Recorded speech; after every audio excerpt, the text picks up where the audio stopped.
குடியரசு தின விழா பல்வேறு மாவட்டங்களிலும் கொண்டாடப்பட்டு வருகிறது. கூடுதல் தகவல்களை செய்தியாளர் பிருந்தா வழங்க கேட்கலாம். பிருந்தா, நீங்க இப்ப எந்த பகுதியில் இருக்கீங்க? அங்க குடியரசு தின விழா கொண்டாட்டத்துல என்னென்ன நிகழ்வுகளுக்கெல்லாம் ஏற்பாடு செய்யப்பட்டிருக்கு? விவரம். பிரியதர்ஷினி, இந்திய திருநாட்டின் 76வது குடியரசு தின விழா நாடு முழுவதும் சிறப்பாக கொண்டாடப்பட்டு வருகிறது.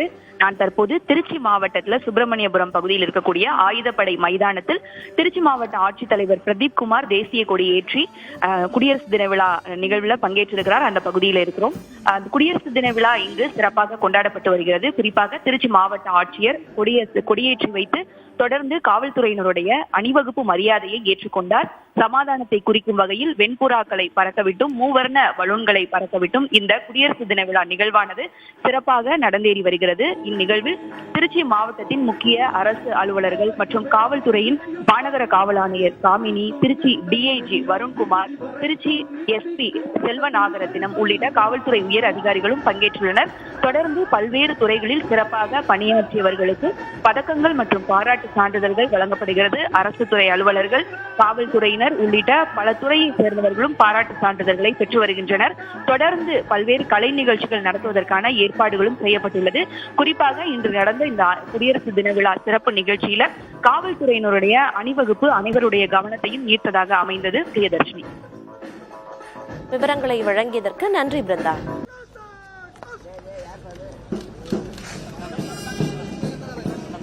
அடுத்ததாக கோவையிலும் குடியரசு தின விழா கொண்டாடப்பட்டு வருகிறது பல்வேறு இடங்களில். இது தொடர்பான விவரங்களை செய்தியாளர் ஐஸ்வர்யா வழங்க கேட்கலாம்.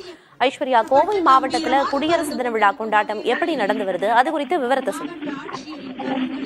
கோவை வஉசி மைதானத்தில் 76வது குடியரசு தின விழா வெகு விமர்சையாக நடைபெற்று வருகிறது. மாவட்ட ஆட்சியர் கிராந்திகுமார் பாடி தேசிய கொடியை பறக்கவிட்டு காவல்துறையின் அணிவகுப்பு மரியாதையை ஏற்றுக்கொண்டார். தொடர்ந்து பாத்தீங்கன்னா பல்வேறு அரசு துறைகளில் சிறப்பாக பணியாற்றிய பணியாளர்களுக்கு நற்சான்றிதழும் பரிசுகளையும் வழங்கி சிறப்பித்தார். கோவையை பொறுத்த வரைக்கும் பாத்தீங்கன்னா கோவை அரசு அலுவலர்கள் 42 பேர், மாநகர காவல்துறையினர் 45 பேர், தமிழ்நாடு முதல்வரின் விருது பெற்ற மாநகர காவல்துறையின் 61 மற்றும் மாவட்ட காவலர்களான 34 பேருக்கு இந்த நற்சான்றிதழ்கள் பதக்கங்களையும் வழங்கினார். தற்போது பாத்தீங்கன்னா மாணவர்களின் கண்கவர் நடனத்துடன் கலை நிகழ்ச்சிகள் நடைபெற்று வருகிறது. மகாகவி பாரதியாரின் கவிதையுடன் தொடங்கிய இந்த கலை நிகழ்ச்சிகள் தற்போது சிறப்பாக நடைபெற்று வருகிறது. பார்வையாளர்களை வெகு விமர்சையாக கவர்ந்ததுன்னே சொல்லலாம்.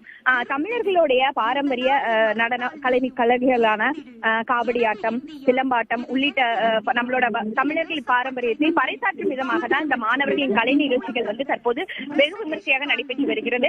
இந்த வஉசி மைதானத்துல பாத்தீங்கன்னா அரசு அலுவலர்கள், அவர் தம் குடும்பத்தினர், அது மட்டுமின்றி பொதுமக்களும் பலர் கலந்து கொண்டுள்ளனர். இதே போன்று கோவை மாவட்டத்தில் பல்வேறு அமைப்புகள், தனியார் அமைப்புகள் சார்பில் பல்வேறு இடங்களில் இந்த குடியரசு தின விழா தற்போது கோலாகலமாக நடைபெற்று வருகிறது.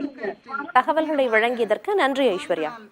பிடித்துக் கொண்டு கழுத்தில் மாட்டிக்கொண்டு அடுத்த நொடியில் தான் நின்றிருந்த ஏணியை எட்டி உதைத்துவிட்டு கழுத்திலே கயிறை மாட்டிக்கொண்டு சாவினை உரிமையோடு ஏற்ற வீரபாண்டிய கட்டபொம்மன் பிறந்த இந்த தமிழ் மண்ணில் நம்முடைய பாரம்பரிய நடனங்களை வழங்க வருகிறார்கள். இடைவேளைக்கு பிறகு செய்திகளை பார்க்கலாம். கொங்கு நாடு கலை அறிவியல் கல்லூரி மாணவிகள்